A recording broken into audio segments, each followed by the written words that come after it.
1세기 교회 예배 이야기란 책이 있습니다. 이 책의 주인공으로 등장하는 푸블리우스라는 사람은 2000년 전에 로마라는 도시를 잠깐 방문하게 되는데, 그 도시에서 크리스찬 친구로부터 저녁 식사 초대를 받게 됩니다. 근데 사실 이 모임에 가는 것이 조금은 꺼렸던 것 같아요. 왜냐하면 그리스도인들이 모여있는 그 자리에 가는 것이 처음이었기 때문입니다. 두렵고 떨리는 마음으로 이 모임에 참석했는데 생각보다 참 좋았다. 그냥 일상적이고 평범했지만 참 따뜻한 시간이었고, 그리스도인들이 무엇을 믿고 따르는 존재인지를 자연스럽게 느끼고 알 수 있었다라는 그런 고백을 하고 있습니다. 이 자리에 참석한 푸블리우스는 몇 가지 신선한 충격을 받게 되는데, 저녁 식사를 하는 그 자리에서 이제 자리를 배정을 해주는데, 당시 로마 사회는 신분 사회였습니다. 그래서 어느 자리에 앉느냐가 되게 중요했대요. 좋은 자리, 상석이 있고 또 말석이 있었는데, 자신을 가장 좋은 자리에 앉히는 걸 보면서 이 사람들이 지금 실수하는 거 아닌가? 라는 생각이 들었다는 거죠. 그리고 저녁을 먹기 전에 옷을 참 잘 차려입은 한 신사와, 그리고 아마 귀족으로 보이는 것 같아요. 그리고 그의 종이 함께 그 식사 자리에 참석을 했는데, 놀랐던 건 뭐냐면 사람들이 동일하게 주인과 종을 따뜻하게 맞아주는 것이 참 인상적이었다. 사실 당시에 주인과 노예는요, 정말 하늘과 땅의 그 신분의 차이를 갖고 있었습니다. 먹을 때도 완전히 다른 음식을 먹었고요, 그리고 양도 달랐고 질도 달랐고 심지어는 사용하는 그릇도 다르게 썼는데, 동일하게 주인과 종을 대접하고, 심지어는 주인이 종에게 음식을 먼저 나누고 섬기는 그 모습을 통해서 도대체 그리스도인들이 어떤 존재인지를 질문을 하게 만들었다는 겁니다. 또 제가 지난 주일에 소개했던 책을 기억하시는지 모르겠습니다. 그리스도가 만드신 차이란 책이었습니다. 이 책에서 스탠리 하우어스는 교회의 가장 중요한 사회적 과제는 교회가 교회되는 것이다 라고 이야기를 하죠. 그러니까 우리가 멋진 건물을 만들고 감동적인 예배를 드리고 어떤 사회적인 목소리를 내는 것보다 더 중요한 것은 예수님이 주인 되신 교회가 세상과 어떻게 다른지를 보여주는 것이다 라고 이야기를 하는 겁니다. 가령 조금 전에 나눈 것처럼 예수님께 먼저 사랑받고 은혜받은, 정말 감동받은, 구원받은 사람들이 그 사랑을 누군가에게 나눠주는 거죠. 세상에서 인정받지 못하고 참 연약함과 아픔 가운데 있는 사람들을 사랑으로 품어주고 안아주면서 그들을 섬겨주며 하나됨을 이루어가는 것.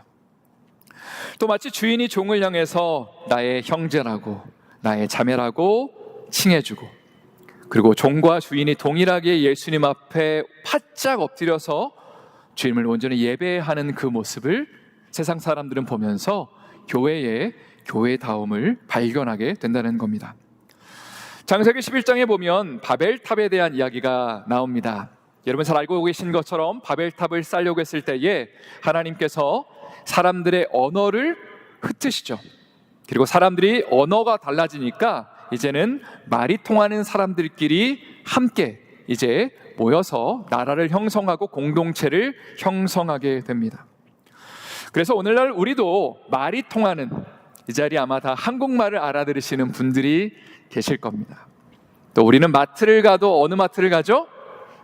한인마트를 갑니다. 그리고 또 병원을 가도 한국 의사가 있는 곳을 선호하죠. 그게 훨씬 더 자연스럽고 편안하기 때문에 그렇습니다. 자, 그런데 사도행전 2장에 보면 예수님의 제자들이 성령을 받고 난 다음에 방언이라는 것을 하게 되죠. 그 방언을 하는데 외국에서 온 예루살렘을 방문했던 사람들이 그 방언 소리를 듣고 깜짝 놀라는 거죠. 왜냐하면 아니, 예수님의 제자들이 우리나라 말을 하네?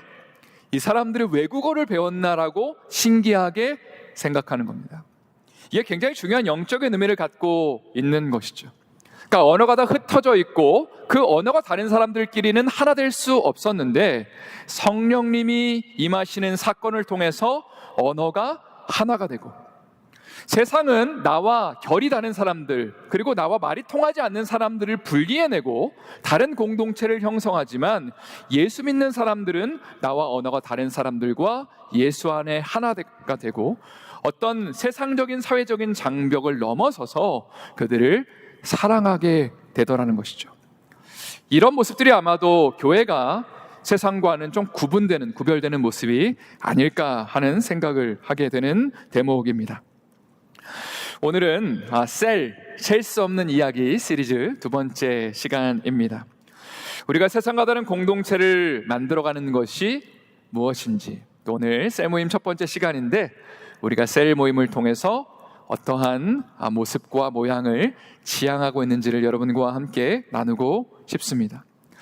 먼저 셀이라는 단어를 들으시면 여러분 어떤 생각이 드시나요? 셀은 한국말로 번역하면 세포입니다. 세포. 근데 교회 안에서 왜 그 소그룹을 왜 셀이라고 불러요, 목사님? 왜 세포라고 불러요? 라고 그렇게 질문을 할 수 있습니다. 곰곰이 생각을 해본다면 우리의 몸에서 세포들이 모이면 어떤 기관들이 형성이 되고 신체의 지체들이 만들어지는 것을 보게 됩니다. 그리고 그 지체들이, 기관들이 모여서 몸이 되는 것이죠. 마찬가지로 교회 안에서도요, 여러 셀들, 세포들이 모여서 건강한 몸이 만들어지는 것입니다. 또 몸이 건강하려면 세포가 건강해야 되는 것처럼 교회가 건강하려면 셀이 건강해야 되는 것입니다. 우리가 오늘 살펴볼 본문 에베소서 4장 말씀은요, 교회를 그리스도의 몸에 비유하고 있습니다. 자, 교회가 그리스도의 몸이다라는 것이 어떤 의미를 담고 있을까요? 한번 우리가 회사와 교회의 차이를 한번 생각을 해보도록 하겠습니다. 어떤 게 차이가 나죠? 우스갯소리로 회사는 내가 열심히 일을 하고 돈을 받는 곳이라면 교회는 내가 헌금을 드리고 그리고 열심히 일을 하는 곳이 아닌가라는 생각을 하게 됩니다. 물론 농담입니다. 회사는 이윤을 추구합니다. 돈을 버는 게 중요한 것이죠. 그래서 이것을 가지고 사람들을 고용하기도 하고 필요 없는 사람을 자르기도 합니다. 그런데 교회는 건물이 아니라 사람이다라는 말이 있죠. 그러니까 이 자리에 계신 모든 분들이 함께 어우러져서 교회라는 몸을 구성하는 것입니다. 그러니까 우리 모두는 한 몸으로 부름받은 존재들이고, 그렇다면 몸에서는 필요 없는 지체가 하나도 없는 것이 당연한 겁니다. 이런 생각을 한번 해봅니다. 오른손이 왼손이 마음에 들지 않습니다. 그래서 너 나가! 라고 해서 정말 왼손이 집을 나간다고 생각한다면 여러분, 그 몸이 얼마나 불편할까요? 한 손이 없는 상태에서 생활을 해야 되는 겁니다. 왼손이 다시 집으로 들어왔는데 입이 이렇게 말합니다. 너 왜 들어왔어? 하면서 다시 나가! 라고 그렇게 아마 말하는 입은 아마도 없을 거라고 생각을 합니다. 오히려 왼손이 다쳤을 때에 입이 이렇게 말을 해주겠죠. 어머 얼마나 아파! 하면서 큰일 날 뻔했네 라고 말을 해줄 겁니다. 또 오른손이 핸드폰을 딱 들어서 전화를 걸어주는 거죠.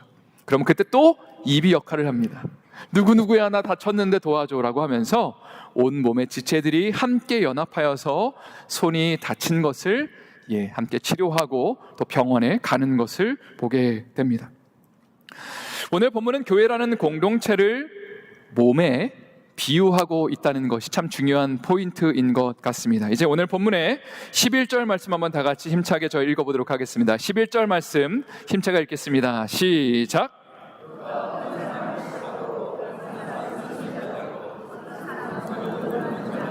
어떤 사람은 목사와 교사로 삼으셨으니, 여기 보니까 교회에 여러 직분들이 나오죠. 예수님께서 사도와 선지자와 복음 전하는 자와 목사와 교사들, 교회를 이끌어가는 리더들을 세우셨다라고 되어 있습니다. 근데 그 이유가 무엇이냐면 12절에 나오는데 12절도 같이 읽겠습니다. 시작. 이는 성도를 온전하게 하여 봉사의 일을 하게 하며 그리스도의 몸을 세우려 하심이라. 예수님께서 교회의 리더들, 영적인 지도자들을 세우신 이유는 첫 번째, 성도를 온전하게 하기 위함이다. 이 자리에 계신 모든 성도님들을 잘 양육하고 훈련해서 온전함을 이루는 성숙한 그리스도인을 만들기 위함이라는 거죠. 그리고 나서 나오는 표현이 봉사의 일을 하게 하여서 그리스도의 몸을 세우려 하십니다. 사실 우리는 개인주의적 신앙생활에 익숙해져 있습니다.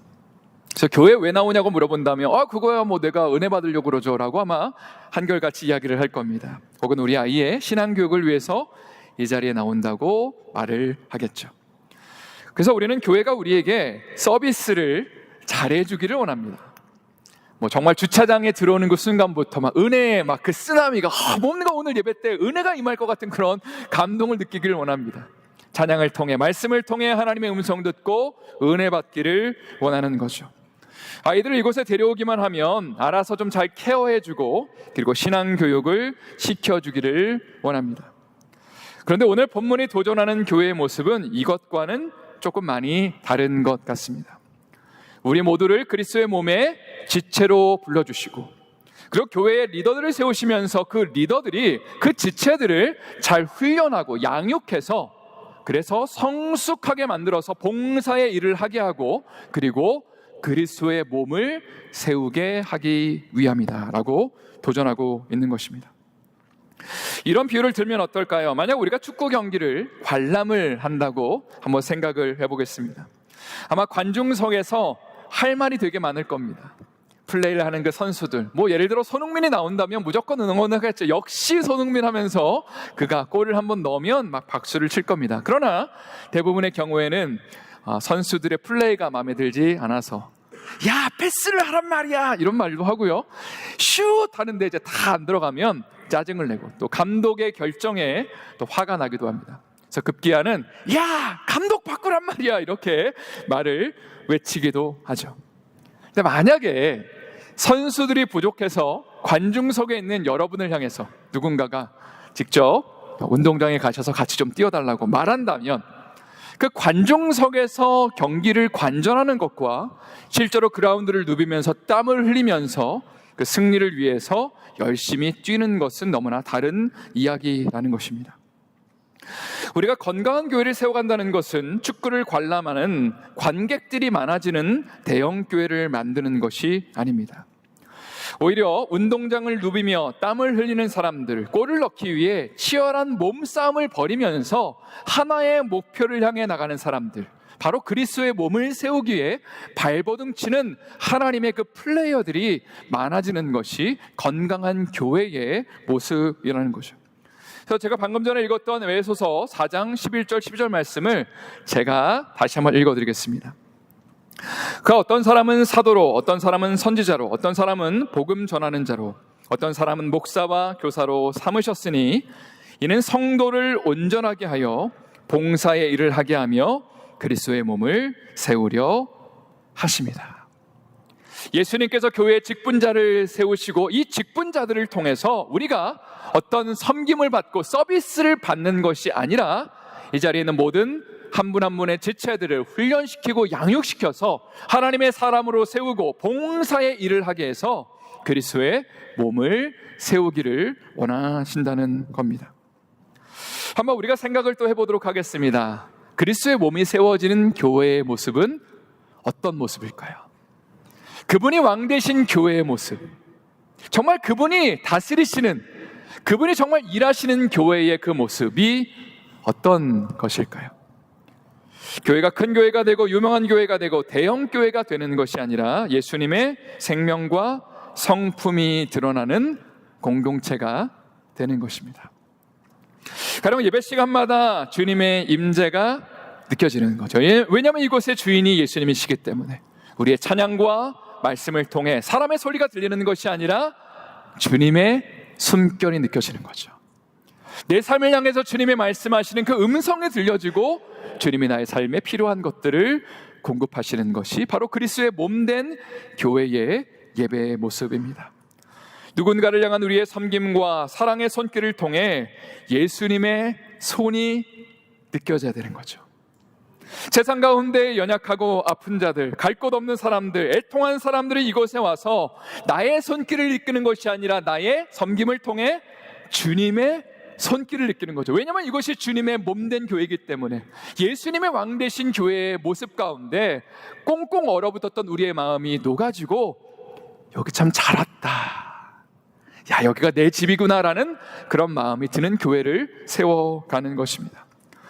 또 모든 성도들이 함께 섬기며 누군가를 함께 돌보며 가르치며 전도하고 세워주는 사역에 참여하는 가운데 잃어버린 영혼을 구원하고 그리스도의 제자들을 키워내는 것, 또 우리의 자녀들이 예수님을 만나는 역사가 있는 것이 바로 그리스도의 몸된 교회가 감당해야 될 사명이라는 거죠.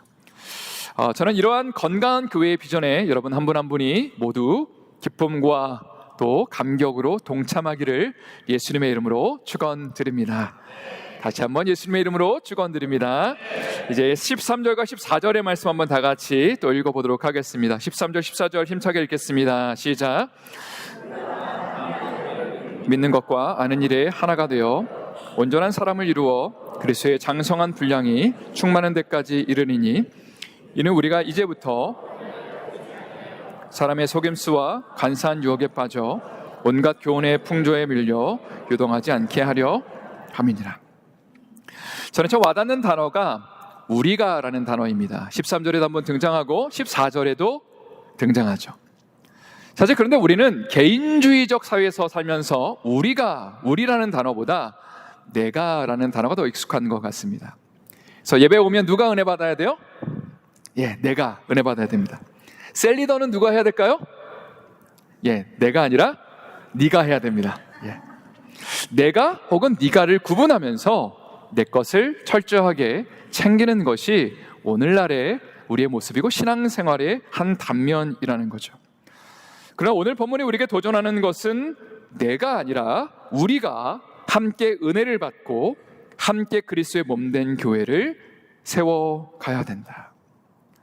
혹시라도 오늘 여러분 셀리더를 선출하게 된다면 네가 열심히 하세요 라고 말하는 것이 아니라 우리가 함께 당신을 섬겨드리겠습니다, 우리가 함께 동참하겠습니다라고 말하는 것이 건강한 공동체를 대하는 우리의 모습이라는 겁니다.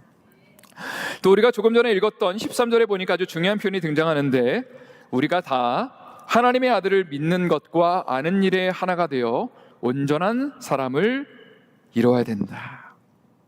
쉽게 말해 우리가 함께 협력하여서 그리스도의 몸을 세워가야 된다라고 이야기를 하고 있습니다. 이를 위해서는 두 가지가 필요한데요, 첫 번째는 하나님의 아들을 믿는 것이 필요합니다. 다시 말해 예수님을 왕으로 모시고 영접하며 구원의 여정에 참여하는 것입니다. 저는 설교 시간마다 복음에 대한 이야기를 하는 것을 참 좋아합니다. 그 이유는 교회에 아무리 오래 다녀도 혹은 직분을 맡고 봉사를 한다 하더라도 나 자신의 연약함과 죄인됨을 인정하며 예수님을 내 삶 가운데 왕으로 모시지 않는다면 그 사람이 구원의 여정에 참여한다는 보장이 없기 때문입니다. 지난주에 제가 기도하면서 하나님께 받은 감동이 하나 있습니다. 저녁마다 저희가 모여서 기도를 하는 가운데 우리 아이들을 위해서도 또 기도하거든요. 근데 사실 자녀들을 향해서 좀 미안한 마음이 되게 컸습니다. 왜냐하면 자기들이 결정해서 여기 온 게 아니라, 이 교회 온 게 아니라 부모님이 결정해서 온 거잖아요. 그러니까 친한 친구들 다 뒤로 하고 여기에 새롭게 적응해야 되는 그 아이들을 향해서 참 미안한 마음이 있었고요. 그래서 간절히 그들을 위해서 기도하고 있는데 하나님이 이런 마음 주셨습니다. 재영아, 너의 기도가 잘못됐다. 아니 하나님 왜요? 제가 기도 열심히 하고 있는데 왜요? 라고 여쭤보니까 하나님이 주셨던 감동이 뭐냐면, 이 아이들이 예수님을 인격적으로 만날 수 있도록 간절히 기도해야 된다라는 마음을 주셨습니다. 곰곰이 생각을 해보니까 교회에 아무리 잘 적응하고 친구가 많아도 예수님을 인격적으로 만나지 않는다면 이 아이들이 대학에 가고 사회에 가서 교회를 떠날 가능성이 너무나 많다는 것을 발견하게 됩니다. 근데 아이들이 예수님을 만나게 된다면 모든 것이 해결되는 것 아닐까요? 아이들이 앞으로 이 땅을 살아가면서 만나게 되는, 직면하게 되는 수많은 문제들이 있습니다. 관계 문제도 있을 것이고, 또 재정의 문제도 있을 것이고, 진로에 대한 문제, 또 나중에 가정을 이루겠죠. 그리고 또 수많은 유혹들과도 맞닥뜨려야만 합니다. 우울함과 공허함의 문제들도 분명히 있을 것인데 예수님을 왕으로 모실 수만 있다면 이 아이들은 이 모든 문제를 넉넉히 이겨나갈 수 있다는 것이죠. 그래서 저는 부모님들에게 꼭 이런 당부를 드리고 싶습니다. 자녀들에게 이렇게 말을 해주는 거죠. 얘야, 엄마 아빠는 너가 정말 예수님 만나기를 기대하고 있다. 지금 조금 어렵고 힘들지만 우리 같이 기도하자. 예수님이 너를 정말 만나주시기를 원한다 라고 하면서 우리 그 시간들을 위해 하나님 앞에 기대하면서 기도하자고 말하는 것입니다. 이런 은혜가 우리 교회 모든 자녀들 가운데 임할 수 있기를 예수님의 이름으로 축원드립니다. 우리가 함께 협력해서 해야 될 두 번째 일은 하나님의 아들을 믿는 것과 아는 일에 하나가 되는 것입니다. 믿는다는 건 조금 전에 나눴죠. 예수님을 왕으로 고백하고 주님으로 영접하고 구원의 그 여정에 참여하는 겁니다. 자, 그런데 믿는 것과 아는 것이 하나 되는 것은 무엇을 의미할까요? 이것은 남녀가 결혼을 해서 부부로 사는 과정과 비슷하다고 할 수 있습니다. 결혼식을 할 때에 남자와 여자가 결혼 서약을 하죠. 한마디로 말해서 죽을 때까지 뭐라고 말하죠? 당신도 사랑한다고 하나요? 그럼 큰일 나죠. 당신만을 사랑하겠습니다 라고 서약을 합니다. 자, 그런데 결혼식을 올렸다고 해서 법적으로는 부부가 되지만 진짜 하나가 되는 것은 시간이 걸리는 거죠. 나의 시간도 내어줘야 되고 나의 자존심도 내려놔야 되고 나의 생각들을 내려놓는 가운데 상대방과 함께 시간을 보내면서 이해하는 과정을 통해 하나됨을 그렇게 추구하는 것이고요. 상대방을 진짜 거기서 알아가게 되는 것입니다. 예수님 믿는 것도 마찬가지라는 거죠. 우리가 예수님을 나의 삶의 주인님으로 모시고 결단하는 것, 그분을 나의 삶의 왕으로 모시는 것은 이제는 구원의 여정의 시작입니다. 예수님을 믿기 시작했습니다. 그러나 그 고백과 하나님 앞에서의 결단을 했다고 해서 예수님을 진짜 아는 건 아니죠. 하나 되는 과정이 필요하다는 겁니다. 그런데 주님을 믿기로 결단하고 난 다음에 다음 날부터 만약에 예수님께 관심이 없습니다.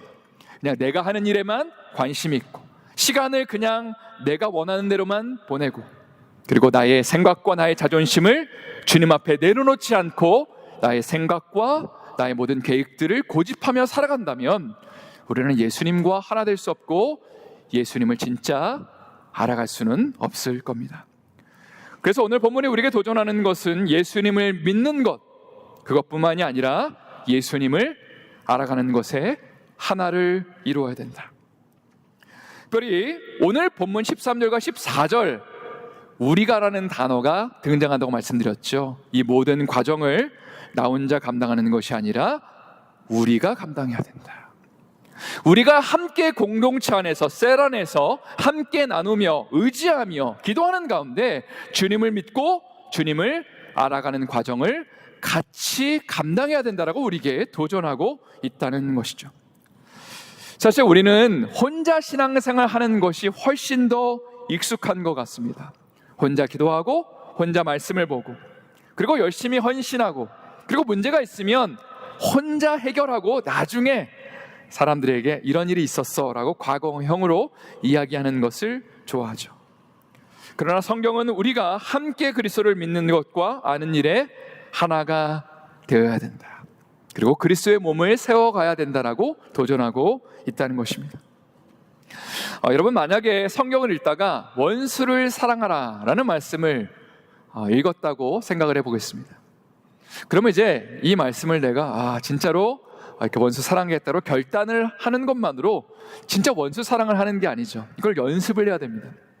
연습을 하려면 대상이 필요하죠. 원수가 필요한 거예요. 원수 역할이 필요한 거죠. 그 원수 역할을 하는 사람이 어디 있을까요? 여러분의 가정에도 있고 여러분의 셀에도 있는 겁니다. 그러니까 이 배역을 맡아준 거에 대해서 굉장히 감사를 표현해야 되는 겁니다. 감사합니다 하면서 이제 영적으로 해석한다면 이거죠. 하나님, 내가 주님을 정말로 사랑하는 것처럼 또 이웃을 사랑하고 원수를 사랑하는 것을 연습하고 훈련할 수 있도록 기회를 주셔서 감사합니다 하면서 하나님 앞에 기도해야 되는 겁니다. 만약에 여러분이 앞으로 셀을 감당하시면서 조금 거시기한 일들이 있을 때, 저 사람은 왜 저렇게만 하지? 라고 마음의 상처 아픔이 있을 때에 저는 좀 이렇게 해보시기를 권고드리고 싶습니다. 하나님 앞에 가지고 가서 기도하는 겁니다. 하나님, 제가 이런 마음이 너무나 상한데 하나님의 말씀에 의하면 이 사람을 품고 사랑하고 그리고 이 사람을 위해서 기도해 줘야 되는데 저한테 이런 마음이 전혀 생기지 않는데 주님 어떻게 하길 원하세요? 주님의 음성을 구하는 것이고 말씀을 구하는 겁니다.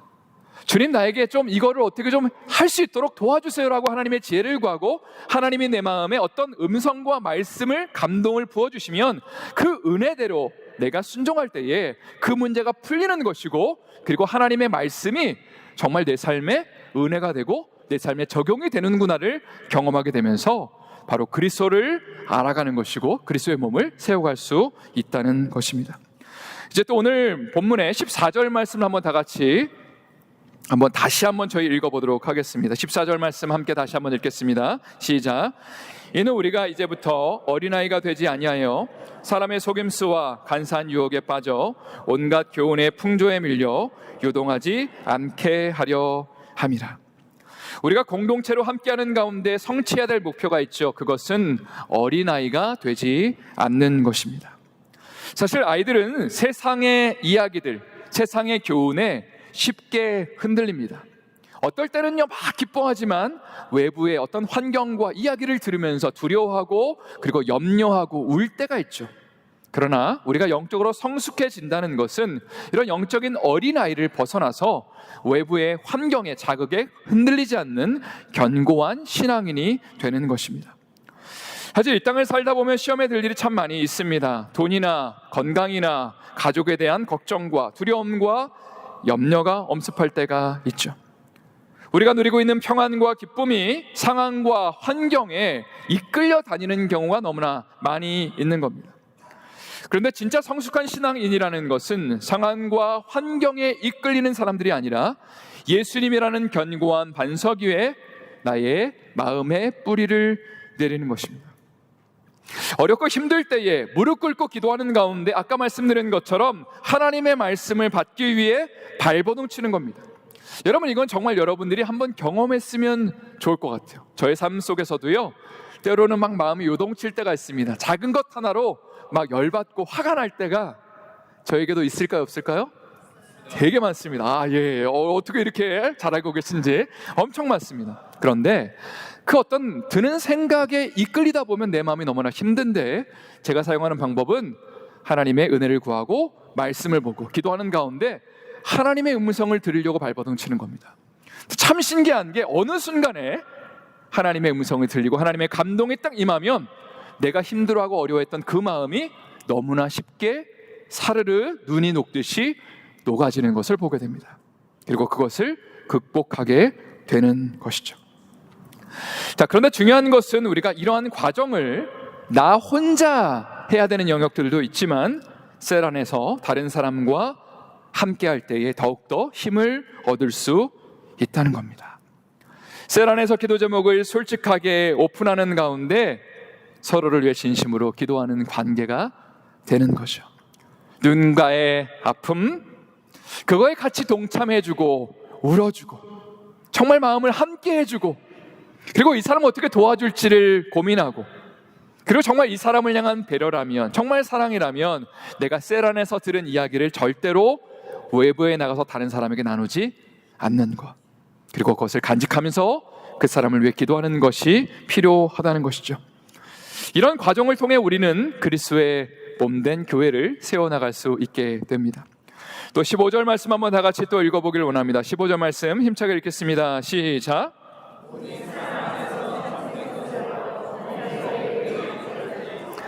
그는 머리니 곧 그리스도라. 예수님의 몸을 세우기 위해서 우리에게 아주 중요한 두 가지 지침을 주고 있습니다. 그게 뭐냐면 이 공동체를 세우는 데 있어서 두 가지 원리가 필요한데 첫 번째는 사랑이고 두 번째는 진리입니다. 그래서 저희가 부르신 곳에서 찬양할 때 2절이 어떻게 시작되는지 아세요? 사랑과 진리. 그래서 아마 이 찬양의 가사를 적으신 분이 아마 성경에서 이야기하는 아주 중요한 두 가지 원리를 마음 가운데 받아서 그렇게 가사로 적으신 것 같습니다. 사랑과 진리에는 순서가 참으로 중요하다고 믿습니다. 많은 사람들이 진리를 사랑보다 앞세웁니다. 가령 이런 거죠. 진리라는 선을 딱 정해놓고, 굉장히 나름대로의 높은 선을 딱 정해놓고 사람들에게 요구하는 겁니다. 너 이 선 위로 올라오지 않으면 사랑받을 수 없어 라고 말하는 겁니다. 내 나름대로의 고정관념을 가지고 어떤 선을 딱 정해놓고 너 이대로 행동하지 않으면 사랑받을 수 없어 라고 말하는 것, 그것은 성경적이라고 할 수 없고요, 바리새주의적인 신앙이 됩니다. 오히려 성경은 예수님이 이 땅 가운데 오셔서 사랑을 먼저 보여주셨죠. 연약하고 아픈 사람들, 제가 지난주에 나눈 것처럼 밥을 먼저 먹이셨습니다. 안아주셨습니다. 그들을 위로하셨습니다. 격려하셨습니다. 그들의 이야기를 경청해 주셨죠. 발을 닦아주셨고 십자가를 져주셨습니다. 네, 여러분, 사랑만으로는 이 공동체가 바뀔 수 없고 사람이 변화될 수는 없는 거죠. 사랑 다음에 뭐가 오는 거예요? 진리가 와야 되는 거죠. 그러니까 함께 아파하고 함께 괴로워하고 기도해 주는 가운데 그 사람의 손을 붙잡고 어디를 향해 나가는 거냐면 진리를 향해 나가는 거죠.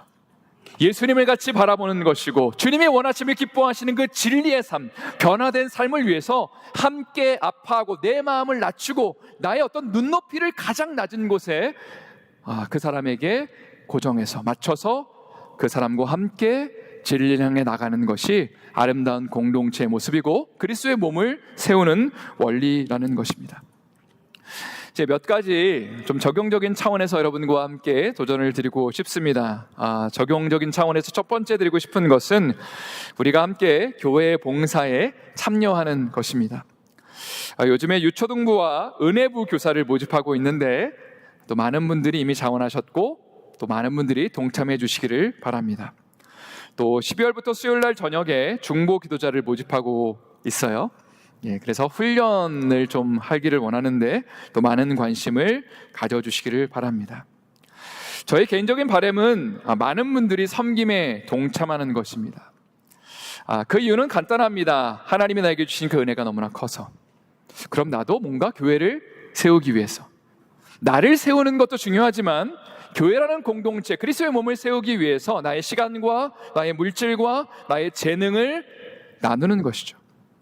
그래서 저는 좀 이런 그림을 그리고 있습니다. 가능하다면 이른비 예배에 많은 분들이 섬김에 동참하시는 분들이 오셔서 먼저 은혜 받으시고 그리고 나서 늦은비 예배 때에 섬김을 실천하시는 모습을 보이는 것이 참 멋진 공동체의 모습이 아닐까라는 생각을 하게 됩니다.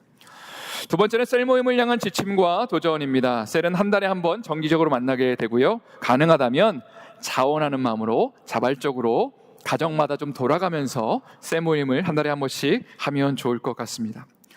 저도 12월에 저희 집으로 리더 부부들을 좀 초청하기로 했는데 저희 부부까지 해서 18명입니다. 그래서 저희가 새로 이사간 아파트에 18명의 수용이 다 될지는 잘 모르겠습니다. 보니까 테이블이 있고 의자 개수를 세보니까요 5개밖에 없더라고요. 그래서 서서 먹어야 되나 밥을 이렇게 좀 고민을 하고 있는데, 그럼에도 불구하고 리더들을 저희 집으로 초청하는 이유는 너무나 간단합니다. 우리가 가족이라고 생각하기 때문인 거죠. 많은 사람들이 이렇게 생각합니다. 좋은 모습들, 내가 잘하는 것들, 내가 잘난 모습들만 다른 사람들에게 보이는 것이 미덕이 되고 그리고 교회를 세우는 거라고 생각하는데 오히려 그게 아니라는 거죠. 나의 연약한 모습들, 때론 내가 살아가는 그 있는 그들의 모습들을 보여주고 거기서 함께 가족으로서 셀 모임을 갖고 서로를 위로하고 격려하는 그 하나됨의 공동체를 이루는 것이 하나님이 원하시며 기뻐하시는 교회의 모습이라는 겁니다. 사람들을 집에 초대할 때는 음식을 과하게 준비하지 않는 것이 좋습니다. 왜냐하면 다음 사람이 부담을 느끼기 때문이죠. 나도 저렇게 해야 돼? 난 못해 라고 생각을 하기 때문에 부담되지 않은 선에서 음식을 준비하는 것이 좋습니다. 또 셀에서 두 번째로 자신의 연약함을 나누고 서로를 신뢰하며 기도해 주는 모임이 되어야 합니다. 자기 자랑을 하는 모임이 되어서는 안 됩니다. 연약함을 나누고 상처를 나누고 아픔을 나누고 이것을 들었을 때에 같이 울어주고 기도해주고 정말 진심의 마음으로 함께 마음을 함께 해주는 것. 그리고 셀에서 들은 얘기는 절대로 외부에 나가서 이야기하지 않는 것이 그 셀원을 향한 배려이고 사랑의 실천이 됩니다. 세 번째로 세상적인 이야기나 부정적인 이야기는 삼가는 것이 좋겠죠. 누군가를 향한 험담이나 세상적인 이야기가 나온다면 좀 누군가가, 셀 리더가 이런 역할을 좀 많이 해야겠죠. 다른 이야기로 화제를 전환하는 것이 좋습니다. 그런데도 자꾸 이런 부정적인 얘기들이 나오면 그때 이렇게 생각하시면 됩니다. 아, 이제 집에 갈 때가 됐구나. 그리고 기도하고 종료하시면 되겠습니다. 오랫동안 셀 모임을 갖는 것이 중요한 것이 아니라 어떤 내용을 가지고 셀 모임을 갖는 것이 훨씬 더 중요합니다. 그래서 네 번째로 말씀을 가지고 함께 교제하는 모임이 되시기를 축복합니다. 좀 고민을 했었는데요. 성경 공부 교재를 또 하나를 공부해야 되나 셀에서 이렇게 고민을 하다가 그것보다는 그저 주일날 나누는 말씀을 가지고, 말씀 노트를 가지고 셀에서 받은 은혜와 그리고 적용점들을 함께 나누는 가운데 격려하는 것이 훨씬 더 좋겠다는 생각을 하게 됐습니다. 그래서 12월부터는 우리가 좀 말씀을 나누는 모임이 되었으면 좋겠습니다. 다섯 번째로 새 가족이 오면 예수님의 사랑으로 진심으로 섬겨주고 받아주시기를 바랍니다. 여섯 번째로 셀끼리 서로 경쟁하지 않습니다. 어느 셀이 분위기가 좋다더라, 야 저기는 셀 원이 저렇게 많은데 우리 셀은 왜 이거밖에 안 되라고 그렇게 생각하지 않습니다. 왜냐하면 우리는 그리스도의 몸을 세우는 동역자들이기 때문이죠. 오늘 말씀의 제목 바디빌더스, 그리스도의 몸을 세우는 사람들입니다.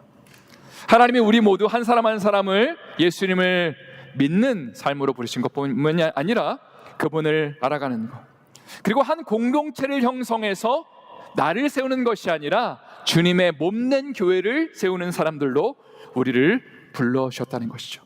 이런 거룩한 비전에 우리가 기쁨과 자원함으로 동참하는 가운데 아름다운 열매를 맺어가기를, 그리고 예수님의 정말 몸된 그 교회가 많은 사람들을 치유하고 연약하고 아픈 자들을 격려하고 그들을 주님의 사람들을 올려드리며 그리스도의 제자로 세울 수 있는 그런 비전을 감당할 수 있기를 예수님의 이름으로 축원드립니다. 다시 한번 예수님의 이름으로 축원드립니다. 이 시간 우리 말씀을 기억하면서 한번 기도하기를 원합니다. 주님은 우리를 그리스도의 몸을 세우는 사람들로 불러주셨죠. 우리가 함께, 혼자가 아니라 함께 주님의 부르심에 응답하기를 원합니다. 이 시간 기도하실 때 우리 교회가, 또 내가 속한 셀이 예수님 안에 서로를 안아주고 섬기는 모임이 될 수 있도록, 누군가를 판단하고 정죄하기보다 예수님 나를 사랑해 주시고 안아주신 것처럼 나도 누군가의 연약함을 안아주고 품어줄 수 있게, 함께 아파하고 함께 울어줄 수 있는 그리스도의 몸을 세워가는 우리 교회 될 수 있도록 하나님 우리를 사용하시고 우리 셀을 축복하여 주시옵소서. 합심으로 기도하겠습니다.